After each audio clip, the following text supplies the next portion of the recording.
안녕하세요. 온도교회 성도 여러분. 오늘은 데살로니가전서 2장 후반부를 함께 보도록 하겠습니다. 13절부터 20절까지 말씀입니다. 제가 세 번역으로 선포하겠습니다. 우리가 하나님께 끊임없이 감사하는 것은 여러분이 우리에게서 하나님의 말씀을 받을 때에 사람의 말로 받아들이지 아니하고 실제 그대로 하나님의 말씀으로 받아들였기 때문입니다. 이 하나님의 말씀은 또한 신도 여러분 가운데서 살아 움직이고 있습니다. 형제자매 여러분, 여러분은 그리스도 예수 안에서 유대에 있는 하나님의 교회들을 본받는 사람이 되었습니다. 그들이 유대 사람에게서 고난을 받은 것과 같이 여러분도 여러분의 동족에게서 똑같은 고난을 받았습니다. 유대 사람은 주 예수와 예언자를 죽이고 우리를 내쫓고 하나님을 기쁘게 해드리지 않고 모든 사람에게 적대자가 되었습니다. 그들은 우리가 이방 사람에게 말씀을 전해서 구원을 얻게 하려는 일까지도 방해하고 있습니다. 그리하여 그들은 자기들의 죄의 분량을 채웁니다. 마침내 하나님의 진노가 그들에게 이르렀습니다. 형제자매 여러분, 우리가 잠시 여러분을 떠난 것은 얼굴이요 마음은 아닙니다. 우리는 얼굴을 마주하고 여러분을 볼 수 있기를 간절히 바라고 있습니다. 그러므로 우리는 여러분에게로 가고자 하였고 특히 나 바울은 한두 번 가고자 하였습니다. 그러나 사탄이 우리를 방해하였습니다. 우리 주 예수께서 오실 때에 그분 앞에서 우리의 희망이나 기쁨이나 자랑할 면류관이 무엇이겠습니까? 그것은 여러분이 아니겠습니까? 여러분이야말로 우리의 영광이요 기쁨입니다. 아멘. 데살로니가 교인들과 바울의 관계를 보면 굉장히 이상적인 모습을 보여주고 있습니다. 서로를 생각하고 서로를 향하는 그 마음이 또한 하나님 안에서 아름답게 성장하는 모습, 그래서 또 신앙에 그것이 도움이 되어서 신앙이 더 잘 성장하게 되는 모습들을 저희가 볼 수 있습니다. 오늘 13절에서는 이렇게 이야기를 합니다. 우리가 하나님께 끊임없이 감사하는 것은 여러분이 우리에게서 하나님의 말씀을 받을 때에 사람의 말로 받아들이지 아니하고 실제 그대로 하나님의 말씀으로 받아들였기 때문입니다. 하나님의 말씀이 사도들을 통해서 선포되었습니다. 그런데 그 말씀을 사도들의 이야기로 듣는 게 아니라 하나님께서 나에게 주시는 말씀으로 들었을 때에 그 씨앗들이, 그 말씀들이 삶 가운데에서 살아 움직이게 되었다라고 이야기를 하는 것입니다. 그런데 이것은 양쪽 측면을 다 보아야 합니다. 말씀을 전했던 사도들이 또 어떻게 이렇게 말씀을 전했는가 하면 9절을 보면 이렇게 이야기를 합니다.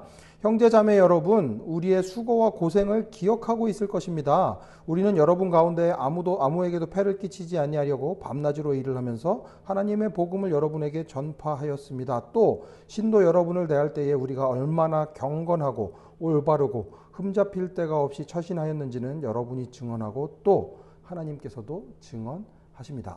말씀을 전하는 사람들도 조심스럽게 하나님의 말씀에 방해가 되지 않도록 말씀을 잘 전했기 때문에 전하는 사람이나 받는 사람이나 주님의 그 놀라운 은혜를, 주님의 말씀으로 인한 삶의 변화를 경험할 수 있었던 것입니다. 우리의 삶도 이럴 수 있으면 좋겠습니다. 말씀을 전할 때에 최선을 다해서 삶 가운데 얻는 말씀들을 잘 전하고 그 말씀을 하나님의 말씀으로 잘 받아서 또 다른 삶의 변화가 일어나는 놀라운 일들이 우리의 삶 가운데 일어나면 좋겠습니다. 그러면서 이제 14절로 이어지죠. 형제자매 여러분, 여러분은 그리스도 예수 안에서 유대에 있는 하나님의 교회들을 본받는 사람이 되었습니다. 그들이 유대 사람에게서 고난을 받은 것과 같이 여러분도 여러분의 동족에게서 똑같은 고난을 받았습니다. 고난이 없는 삶이면 참 좋겠는데 예수님을 믿는 사람들은 어쩔 수가 없습니다. 예수님께서 고난을 당하셨던 것처럼, 교회의 머리 대신 예수님이 고난을 당하셨던 것처럼 주님의 몸된 교회도 같은 고난을 당할 수밖에 없습니다. 그 고난을 당하는 가운데에서도 그것을 이겨낼 힘이 어떻게 있을 수 있었는가? 하나님의 말씀을 있는 그대로 잘 받아들였기 때문에, 그래서 그 힘을 가지고 이것들을 이겨낼 수 있었던 것입니다. 그래서 유대 사람들이 주 예수와 예언자를 죽이고 우리를 내쫓고 하나님을 기쁘게 해드리지 않았는 적대자가 되었음에도 불구하고, 그래서 똑같은 고난을 데살로니가의 교인들이 당했음에도 불구하고 굴하지 않고 끝까지 그 믿음을 지킬 수가 있었던 거죠. 그리고 나서 17절, 형제자매 여러분, 우리가 잠시 여러분을 떠난 것은 얼굴이요 마음은 아닙니다. 우리는 얼굴을 마주하고 여러분을 볼 수 있기를 간절히 바라고 있습니다. 그리스도 안에서 교제를 나누는 이들은 서로를 그리워합니다. 하지만 서로를 그리워하는 것에서 끝나는 게 아니라, 그것으로 안타까워하는 데서 끝나는 게 아니라 하나님께서 그 마음을 가지고 같은 일들을, 하나님의 일들을 감당하게 하실 때에 그 안에서 일어나는 놀라운 교제들을 볼 수가 있습니다. 심지어 바울은 여러 번 이제 이 데살로니가 교회에 가려고 했지만 갈 수가 없었습니다. 이게 사단의 방해가 있었기 때문에 그렇습니다. 하지만 바울은 그럼에도 불구하고 이렇게 고백합니다. 우리 주 예수께서 오실 때에 그분 앞에서 우리의 희망이나 기쁨이나 자랑할 면류관이 무엇이겠습니까? 그것은 여러분이 아니겠습니까? 여러분이야말로 우리의 영광이요 기쁨입니다. 당시 사람들 중에는 데살로니가 교인들한테 바울이 자기 목숨이 아까워서 지금 안 들어오고 있다. 자기도 죽을까 봐 그 죽음이 두려워서 안 들어오는 거다라고 이야기를 하는 사람들이 있었습니다. 그런 사람들에게 이야기하는 거죠. 아닙니다. 당신들이 나에게 얼마나 소중한 존재인지 알고 있지 않습니까? 당신들이 나의 면류관입니다. 당신들이 나의 열매입니다. 하나님 앞에 갔을 때에 내가 이렇게 주님께 말씀드릴 수 있는, 보여드릴 수 있는 열매가 바로 당신들이 아닙니까? 면류관이 당신들이 아닙니까? 그만큼 소중하게 생각하고 있었던 거죠. 여러분들의 삶 가운데에도 이런 사람들이 좀 있으면 좋겠습니다. 여러분이 말씀을 전해주고 그 말씀으로 인해서 변화를 받은 사람들이 넘쳐나서 그 사람들이 여러분의 삶 가운데 면류관이 될 수 있으면 좋겠습니다. 희망이 되면 좋겠습니다. 기쁨이 되면 좋겠습니다. 그 삶은 목회자들만 그런 삶을 사는 게 아니라 사도들만 그런 삶을 살아가는 게 아니라 지금 우리 모두에게 주어진 삶의 모습입니다. 우리는 누군가가 어떤 사도와 같은 사람들이 우리에게 말씀을 전해주었을 뿐만 아니라 우리에게 말씀을 전해준 그 사람들의 말씀을 잘 받아서 또 다른 사람에게 말씀을 전해주는 그 역할을 하는 것이 우리의 신앙의 자리입니다. 그러니 그 자리를 잘 감당하는 여러분 되실 수 있으면 좋겠습니다. 하나님의 말씀을 잘 받고 또 다른 사람들에게 잘 전해줌으로 주님의 그 놀라운 그 은혜를 나누는 자리, 축복의 통로가 되는 자리로 나아가는 여러분들 되실 수 있으면 좋겠습니다. 함께 기도하겠습니다. 하나님 감사합니다. 우리가 주님의 그 축복을 맛보는 자리, 하나님의 말씀을 마음껏 듣고 또 다른 이들에게 전하여 주는 자리로 나아갈 수 있도록 주님 우리의 힘이 되어 주시옵소서. 바울과 데살로니가 교인들의 관계처럼 하나님 말씀을 잘 듣고 말씀을 잘 전해주고 말씀을 잘 듣고 그 말씀대로 살아내므로 세상을 변화시키는 놀라운 일에 사용되는 저희들 되게 하여 주시옵소서. 모든 말씀 예수님 이름으로 기도합니다. 아멘. 오늘도 하나님의 복음 가운데 살아가기 위해 애쓰는 모든 온도교회 성도 여러분, 샬롬입니다.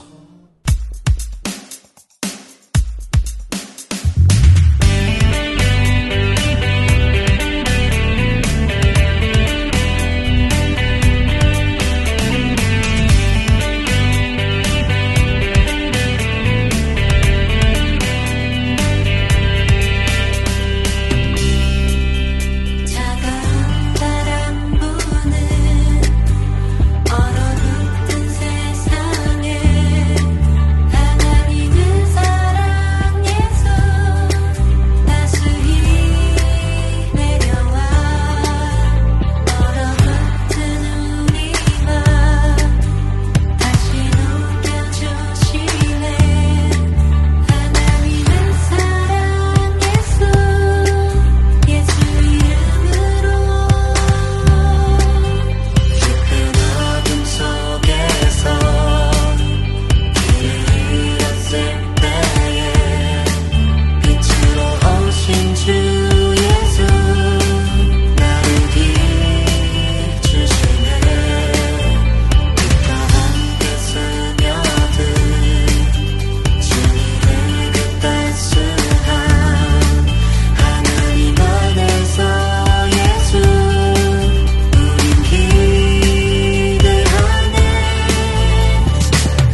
Good